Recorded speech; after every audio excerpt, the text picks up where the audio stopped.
All right. Okay, so Dave, we are back. I think this might actually be about 3 years in the making because Really? I think the last one may have been, it might be 2 years, 2.5 years or something because I'm pretty sure the last one we did was maybe just before lockdowns. I Man, can't it's been a remember. long time. Something mad like that. But Galaxy far, far away.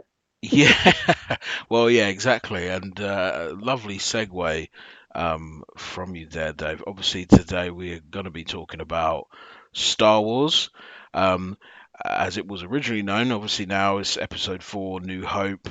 But yeah, the original Star Wars film. I Mm. think it's one both of us love. It's a movie when you, especially when you see it when you see it younger, it's amazing. I think it still holds up now. Um, but yeah, the original Star Wars movie. So this we'll give a little rundown of the movie. It came out in 1977. Obviously directed and written by George Lucas, starring Mark Hamill, Harrison Ford, Carrie Fisher, Peter Cushing, and Alec Guinness. Um, And obviously, this film, I think there was quite a big story behind it. Like a lot of people weren't particularly behind it originally. Like I don't think there were some studios that didn't pick it up and had to shop it around. They didn't really get it because obviously this was nearly the sort of first of its kind in terms of really big um, uh, not CGI, but those sort of graphics, those special effects were so high end at the time. And they still, I think, again, I think they still hold up. Um, and yeah, just kicked off this, crazy journey we've been on since with Star Wars. So Mm. yeah, what do you how do, when someone says to you Star Wars, what do you think about when you first hear that? I mean, Star Wars for me, I think about when I first saw it. I remember where I was. I remember I was at a festival, like a Christian camping festival, where we managed to watch like nine TVs made one picture. Mm, I was just absolutely blown away by. It felt like a galaxy far, far away. It really did. It mm, felt it felt like a universe, another world somewhere. mm, And you know, 1977 is well before we were born, so it's yeah, not like we remember this, but yet it captivated us many years after. yeah, Fortunately, we were both around before the sort of prequel era, so we knew Star Wars, that original yeah, trilogy being the only thing, which I'm thankful for. Not that I hate the prequels at all, but you know, generally speaking, we have no mm, dislike or hate for the original trilogy. I think you could probably pick things like Luke Skywalker kissing Leia is yeah, a bit off, but generally speaking, the whole thing is film. yeah, Um, and yeah, no, I love Star Wars, love it. yeah. And I think like you, I remember sort of seeing it first. First, it was obviously in the mid 90s. I'm pretty sure I saw them when they were re-released in the cinemas. So what was that like, 97 or something like that? Um, Mm, I was what, 9 or 10 when they got re-released, and it was just like whoa. And especially this first one, obviously, me personally, my favorite is Return of the Jedi. I know obviously a lot of people's is Empire Strikes Back, which is amazing. I think they're all great in their own respect. But this first one, I think the thing that always just when you first watch it is that this world that obviously we open up straight away and just throughout the film it feels like it's lived in, if you know what I mean. Like it's all like this isn't we're not at the beginning of a story, which obviously in the end it turns out we're not in the beginning of the story, but even in this initial thing when they didn't know there were going to be another two films and then another three and then another three and then yeah, 50 TV shows and cartoons and books and comics and stuff. It felt like wow, this is a lived in place where stories have been ongoing, and we've just happened to pick up at this moment, Mm. where where it kicks off, and that was always something. And even when you watch it, you're like, oh wow, they set this whole thing up, especially with that opening scroll. The music swells. It's an unbelievable sort of theme, one of the most memorable themes in movie history. Um, and it just gets you every time. You're like, oh, I'm not sure, and then just like, dun, and it just gets you every time. Yeah, Um, yeah, I'd and agree with that. you were saying something about the opening bit, Dave, about the opening scene you mentioned to me. Yeah, yeah. The Tantive, the ship being chased by the Star Destroyer. Yeah, Mm, you can always watch that. And I think in terms of it being remastered, generally everything that first 5 seconds or whatever after the crawl mm. it's the same footage. It's not been Yeah, re-edited or anything like that. it's just been And it's cleaned up, hasn't it? I think that's all they've done. Like maybe yeah, but change some colours and nothing stuff, real. but yeah, They could have refilmed the whole thing if they wanted, and no one would have known. But no, it's amazing. I love that sort of it's showing the scale of the empire. It tells such a great story in such a simple way that the empire is massive and the rebels are small and they don't really stand a chance. But mm. the whole the hope sort of thing that comes into play.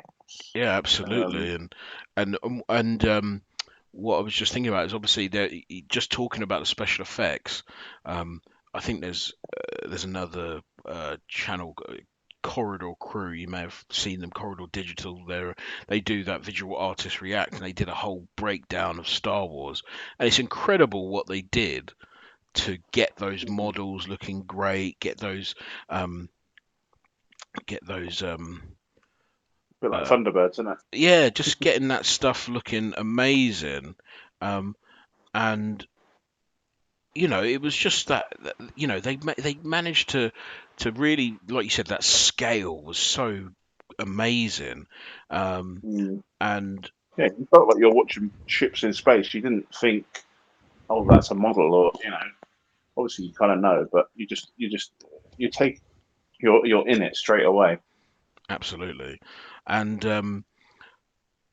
yeah, you're just in it straight away. They get that ship gets like sort of like consumed by the Star Destroyer, Mm. and they bust in. We're sort of seeing glimpses of these guys in these weird helmets. You're like, what is going on? And you see C-3PO and R2-D2, I believe. You're sort of crossing. Mm. The stormtroopers come in. They're running about, going crazy, and then I think we see the big man Darth Vader just sort of come through the smoke, Yeah, um, just looking doesn't say unbelievable. anything. Does it just looking It- unbelievable? Um, so big, so large, so like his suit is so well made. It just looks it's intimidating. Um, mm, and obviously, now all these years later, we know, what they did. So they had the guy in the suit, this giant man in the suit, very large human in the suit to make him look massive, and then obviously voiced by James Earl Jones. Again, sort of one of the most memorable voice acting performances ever. That you can hear mm. that voice. You don't even need the breathing. You just hear the voice, and you're like, ah, bang! Like you just Yeah, know straight away. he's a man on a mission, Yeah, and you kind of it's just very direct. I need to get this. Need to find those plans, and mm. you know I'm getting them and killing people to get them, and you know, Yeah. We get yeah, that sense of intimidating. how important this thing is just by his like. His direction to the stormtroopers. Fair play to the guy in the suit, sort of conveying with his body language how sort of urgent this is. Um, and obviously, things happen and basically get led to. I guess yeah, he's the main character of the trilogy. So one of the That. three main characters, and that's Luke. We meet Mm. obviously we see Leia get captured on the ship, sorry, but obviously things lead us and we head down to Tatooine and goes to Luke. And yeah, Mark Hamill is so good as this sort of like young, wet behind the ears, like dreamer, like, oh, I want to get off this planet, and oh man, I, everything's I, so also, boring. I was gonna say I also love how it takes a while to meet Luke Skywalker because Yes, you're in the battle, you're in the battle, you're then going from that to yep, the escape pod, and yep, then yep. it's like when they're out in the desert, and then it's like Then they get picked up by the the Jawas, and then it takes a while, and we're just begging for information. We're begging to know more about the world. Like you say, it feels very lived in, and within 20 minutes, you're just like, you know, and it's not, obviously then you get Obi-Wan and mm, that you were in the Clone Wars, and it's like, oh, there's a history going on here, and yeah, we're trying to know stuff, and it's amazing story writing, yep, and Alec Guinness, amazing if you think about the fact that he didn't know anything, he didn't have the prequels to go yeah. by, or And there probably he's wasn't just even a thing saying, "Oh, this is your character's history." It was just like, just play it, and he plays it. And obviously, I've seen people's like, they've done mashups where they cut in, splice stuff from the prequels and stuff like that into that moment to mm, make it seem like he was thinking about it more so. Um, but yeah, like he was excellent. Obviously, Luke gets that message, famous message, "Help me, Obi-Wan Kenobi, you're our only hope." Um, and he's like, "Oh, is that maybe that's old Ben Kenobi, maybe?" And mm, which obviously is like, come on, mate. There's not going to be many people named Kenobi, probably. Well, who knows in this world, but seems fairly obvious. Um, and we meet, like you yeah. said, we meet Obi-Wan Kenobi, and I can't remember in the first meeting, is he going like, is he telling him about his dad, or is that after they find um Uncle Owen and Aunt Beru a little worse for wear Um, after that? what's the question? Is it, when he first meets Ben Kenobi, is that when he shows him the lightsaber and he starts talking about the Force? Yeah, Is that, yeah. So he picks him up he doesn't say because about his father, does he? Or does he? basically R2 goes off to look for thingy, gets lost, and then Luke gets attacked by a sand creature, I think, or something like that. And then Ben saves Luke and brings him back to his house. Let's get you inside or whatever. So that's how they meet. He gets the lightsaber. That's when he starts telling about the Clone Wars, and he's like, you should join the Force. And he's like, oh, I've got work to do, He, and then yeah. he sort of goes. Is it like a second time that he goes back and he realizes that his aunt and uncle are in trouble, Mm, and then he goes, it's just skulls and burning. fire. just, just absolutely. I'd love to know what weapons they used. Like they were just Mm. melted. Like, it was crazy there. Um, In Stuckman's review, he's like, there's a really important scene where Luke looks at the bodies, turns away, and then he's like, "Nah, I'm gonna look at that. I'm gonna look. I don't want to look at them, but I'm gonna because it's part of that character. It's like he's grown up in that moment, and he mm, says like, there's nothing for me here, like, and he then goes on his journey to become a Jedi. You mm. know, it's a great character arc, and And he's obviously at the same time he sort of does he talks about Anakin. Well, yeah, but talks about his father, and this is your father's old lightsaber, and all mm, this other stuff, right? Um, he says Darth Vader betrayed and murdered your father. So mm, we're like, oh, damn. So now we've got an even more of a reason to not like Vader, who we know. mm. Uh, Meanwhile, you got the Empire in these sort of meetings with Tarkin and you know Vader just looking ridiculous with the Force choke. Yeah, And, yeah. The and Force was a lot more subtle in the original film, right? It was a lot less um as it is, we've seen in computer games and different films and things. In here it was like more of a, it felt more like an intuition, like a feeling, like you just like, oh, I can sense something in the Force. It wasn't like I can sense something in the Force and I'm gonna remotely view it via the Force television. It was just like you just got a feel, you got a feeling, and you could grab things with the Force, but it was a lot less like grand. It was a lot more like subtle, just sort of enhanced. Seemed like the person was enhanced rather than they were literally like superhuman kind of thing, like a superhero or something. Like Hmm. it felt a lot more yeah, less important as it's turned out to be over. I mean, I think in one of the cartoons, someone's literally traveling time and space using the Wow. for using the force or something like it's mad. So yeah, it was a lot less. It was a lot more subtle back then. Um, but yeah, like you said, he sees his aunt and that. Unfortunately, have been killed by the Empire. So Yeah, he's like, "All right, I'm gonna go with you," and they end up. What's the town called? It's Moss Isley. yeah. Um, Tatooine the planet. yeah, yeah.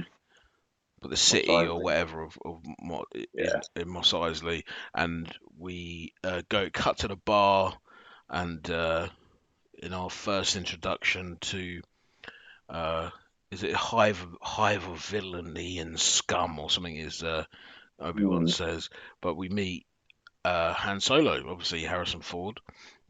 Um, very controversial bit at this point because obviously it's changed over the years. Where uh, I think in the new one, Greedo shoots first, right? But Yes. in the original, Han shot first and killed Yeah. killed Greedo just because Greedo wanted his money, so he just killed him. Um, which And, I guess and they changed it to make him look more heroic. I guess. yeah, I think George Lucas came out and said that Han's a good guy. He wouldn't have shot first or something. Mm. And all the fans went mental. And there's T-shirts out there. Han shot first. Because he would have. I guess the point was, I wonder if the original point was he's a bit of a scumbag, as they have said this place is just full of awful people, and that he is an awful person, and that last bit, skipping ahead a little bit, when he comes back to help Luke, is like, oh, he's changed because of these things that he's gone through, and actually, he's not just a scumbag. Mm. Um, so yeah, like, I wonder if they should have just left it in. Um, just to I'm have happy that with I'm have that happy with arc. it. I Him mean, yeah, shoot it kills first. him either way, innit? But Yeah, it kills him either way. Not much of it. Yeah. um, but yeah, we meet Han, we meet Chewie. Um, We meet the Millennium Falcon. yeah, we meet the Millennium Falcon. Awesome, again, awesome design. I Looks think. like it's I been think. around for a long time. It's not this sort of show. It's not what you would, in some science fiction. Looks shiny and pristine and stuff. It just looks like like an old car, like an old, that's sort of just this guy's a mechanic and he's keeping it together and put parts of different stuff on it to make it keep Mm, going. Like it just, yeah, it's great. just the noises in Star Wars. Yeah. The ships. The Mm. Tie Fighter. Like Yeah. all of it. Like they incorporate those sounds in the game, and Mm. the Battlefront games and they're just amazing. They're just part of Skywalker sound. It's Yeah. amazing. Yeah, and even this the soundtrack, I think which I would assume was done by John Williams, all of it. Um, Music was by John Williams. Just in all of it, incredible. All the music, all Probably the the best iconic for me is Luke looking at the two suns with that music going mm, off. yeah, That was a very well, they're sort of satisfying yeah. moment.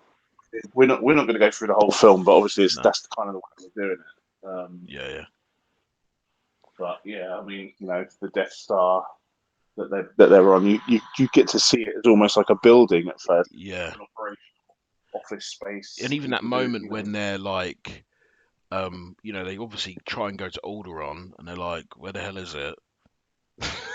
There's mm, like, "Did you go to the right place?" Like, "Yeah, I went to the right place." What are you talking about? And it's like, "Oh crap!" Because obviously we've seen they've absolutely Yeah. annihilated uh, Alderaan with the And like you Death said with the Star. Force, Obi-Wan senses. He says that Something, a million voices cried out.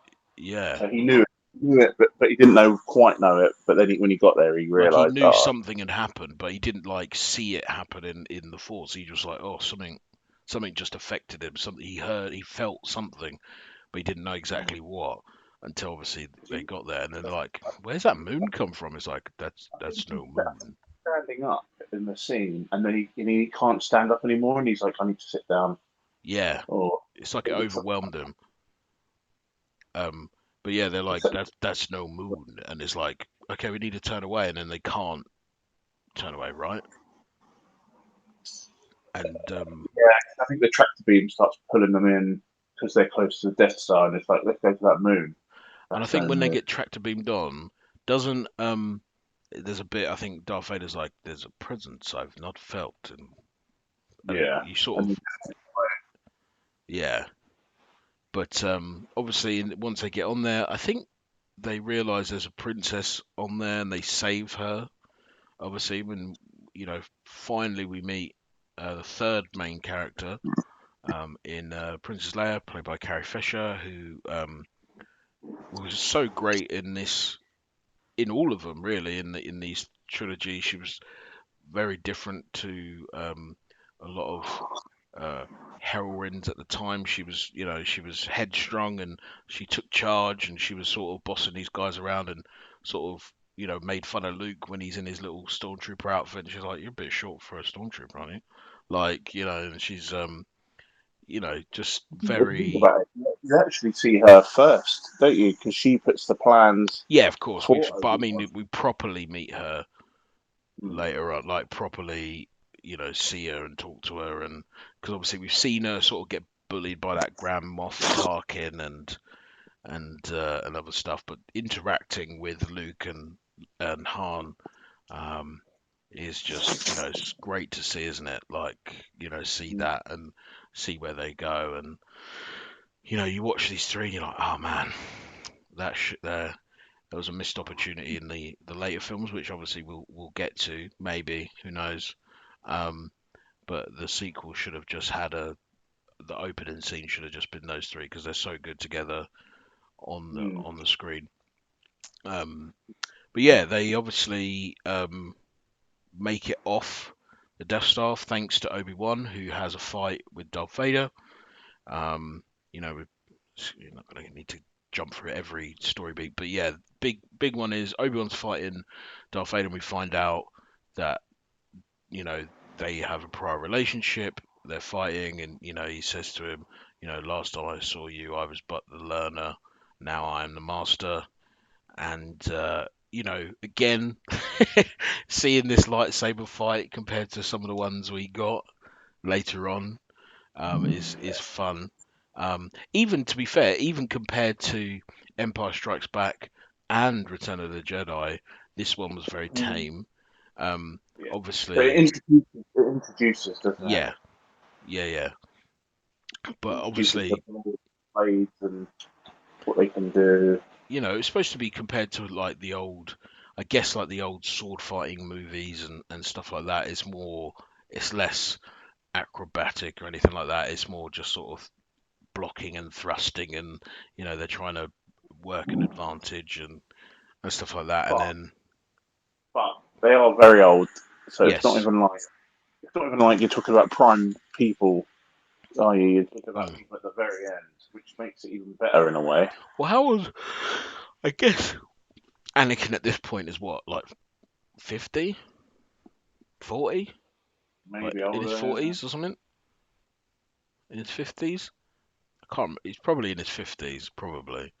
Um, maybe his late 40s or something. But yeah, but at the same time, he's also been stuck in a volcano for a bit as well, so he's not at his best. But he's still very powerful, obviously.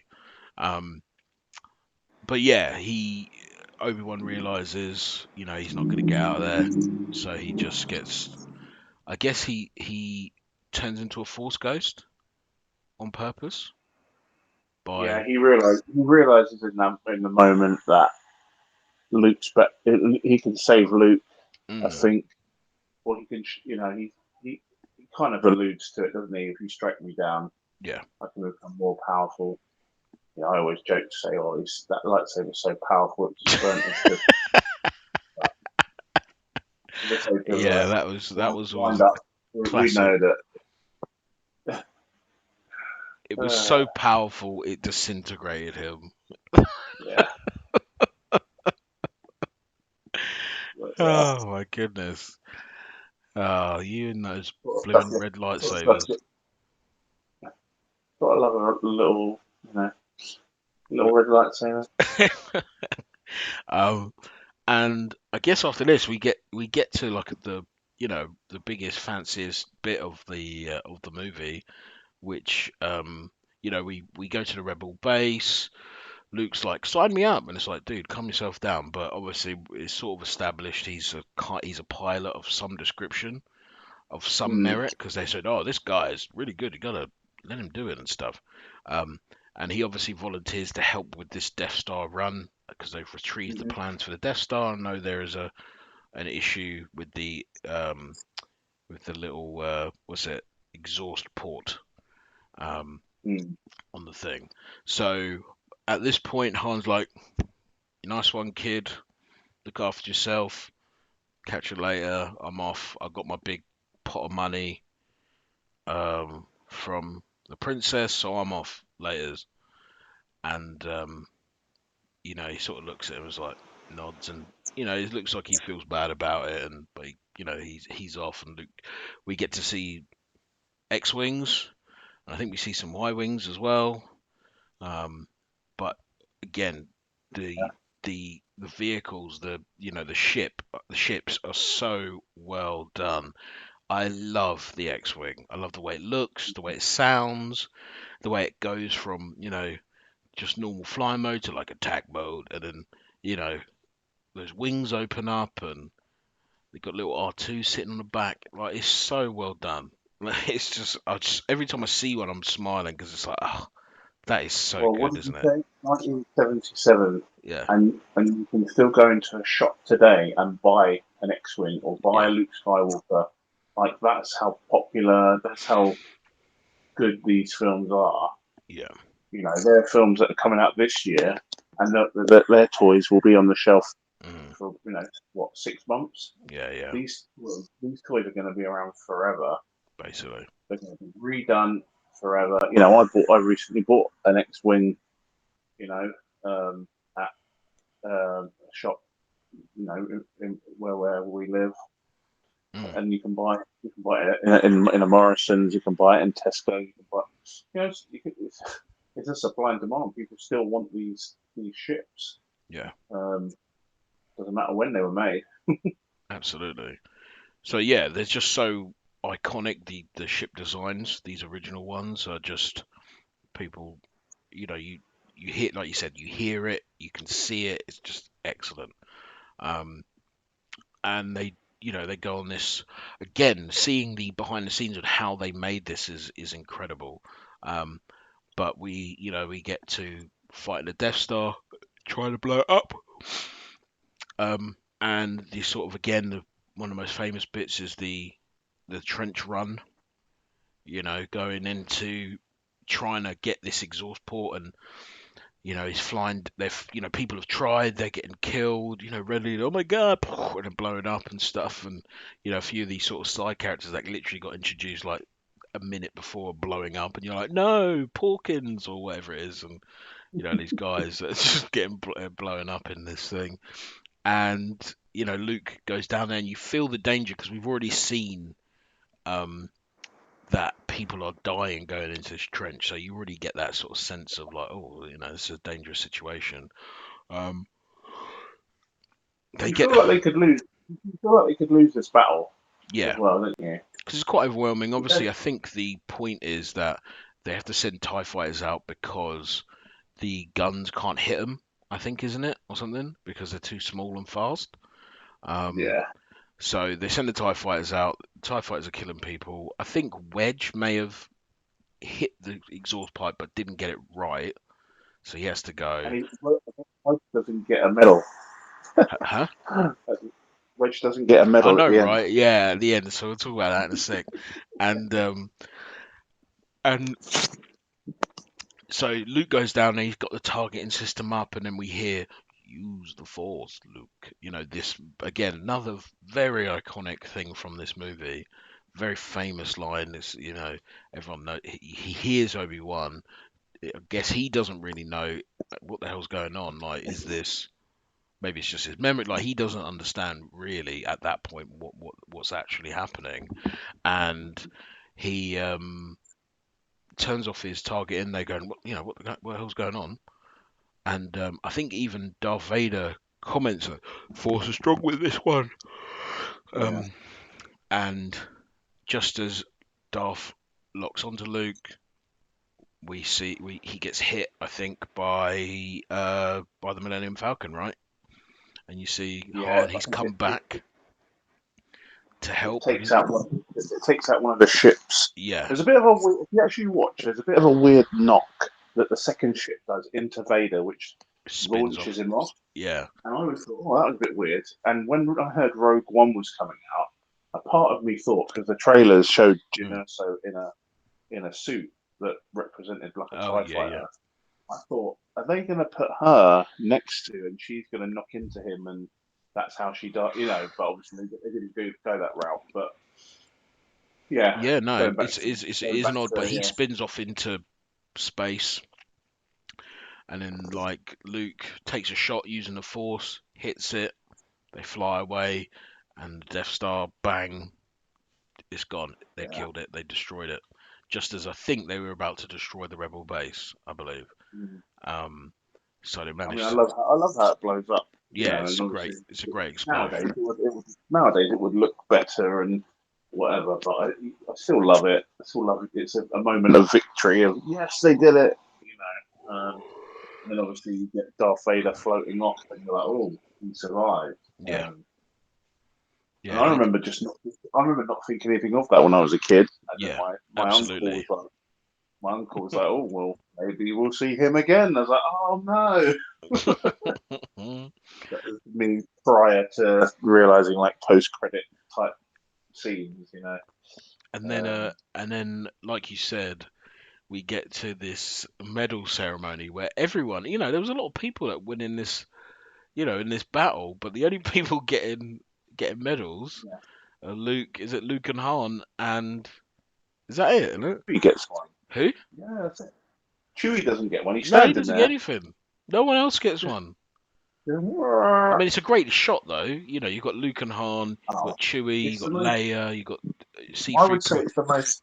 It's the most satisfying end to any Star Wars film because they're smiling. It's victorious music. Yeah, Da, da, da, da, da, da, da, da. yeah. You're loving it. Like it's a really great film. Really good. I do love the But end yeah, of Return of Jedi when they're all sort of partying with the Ewoks, except for the stupid new bit where they add in, bloody Jar Jar Binks jumping on in Coruscant or whatever it is, oh, and I uh, thought you were going to say Hayden. well, that's silly as well because everyone be like, "Who the hell is this guy? Who's that? Does anyone know?" Like, there's no way he would know. I don't know why they thought that was a good idea. It's really some of the things George Lucas does is so questionable. I can understand to a point because I guess at that point they're like, "Oh, he's now Anakin again, and this was the last time he was Anakin." But it wasn't really the last time he was Anakin. The last time he was Anakin when he saved his son, so he had redeemed himself. So of course, I think I it's think silly. Anakin, I think Hayden Christensen took him out for flipping a drink or something. I was like, it'll be a great idea. What's that?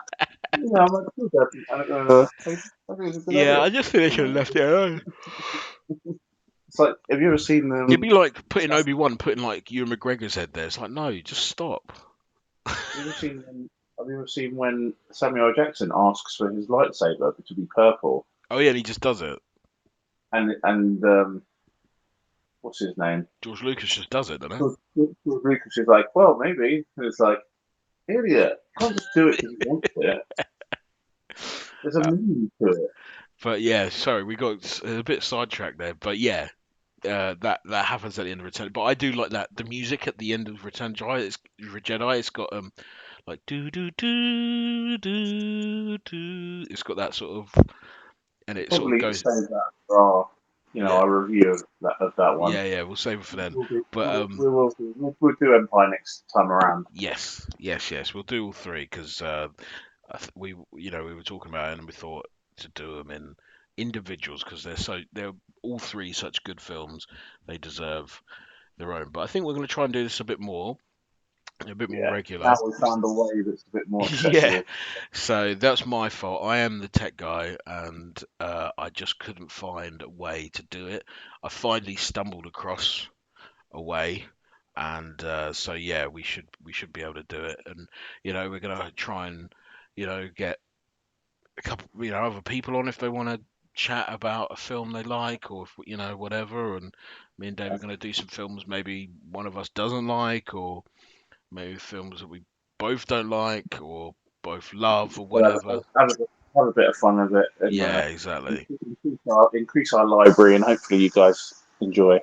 Yeah, because we we noticed we had a few views on the first video, and clearly someone liked listening to it.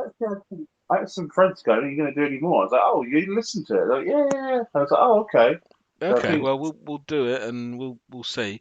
I think I did have a little bit of a technical issue earlier because I forgot to loop the video, so I think there's probably about 5 to 10 minutes where there's nothing on the screen, but there has been for the last like oh 25 man, minutes.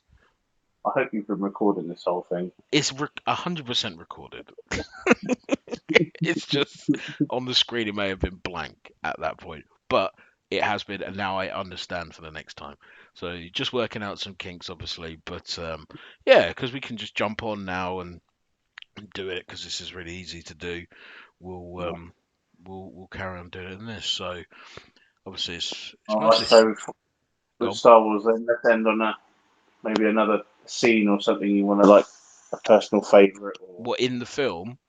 yeah, it Um, doesn't have to be anything, I you know. do love, in the film, obviously C3PO, he's so silly like he's like, "Oh goodness," like, "Oh dear," like through the film, and he's like, "Oh, they're dying" in the compactor. That always, as a kid, that scared me. Like, there's a monster underneath them or something, and Mm, they're stuck in the compactor, like C3PO, hurry up, ah! And then they're getting crushed, and then they're celebrating. He's like, "Oh no, they're dying," and he's like, "No, we're okay." And that's quite funny. I do enjoy that bit. So yeah, C3PO is pretty funny in this one. Anything from you? I can't think of any right now. There are so many bits. I mean, like, it'd be one of those things I think about. Mm, I think I really enjoy the first 20 minutes. I enjoy yeah. that slow setup to, like I said, that we're begging to find out more about these characters and you know those sort of things. I really enjoy that up until we meet Luke. Mm. Um, Obviously, I enjoy when we meet Luke as well. Um, Even the bit I love is Obi-Wan when he sort of uses these aren't the droids you're looking for to the stormtroopers, and he's just messing them up mm, with just a little bit of the Force. You're like, whoa, what the hell's going on? Like it's quite a fun little bit. Just again seeing the Force at work. That it's quite subtle in what they're doing. Alec Guinness is amazing in it. I mean, Yes. I've heard that like Harrison Ford and Mark Hamill, like only took things serious when he was around. Mm. So like it was a bit of a joke when they were filming, and when he was around, they were like, "Oh yeah, Alec Guinness is here. Let's like let's take it seriously." Sort of Yeah, thing. yeah, absolutely. But yeah, love this film, and Mm, yeah, we'll do Empire, and then we'll get that going, and yeah, hopefully it goes all good. nice. All right, Dave. Yeah, Well, that was Dave and Ryan review, and we're back. We're back at it, and we'll be back again with another one. So signing off for now. and remember, the Force will be with you always.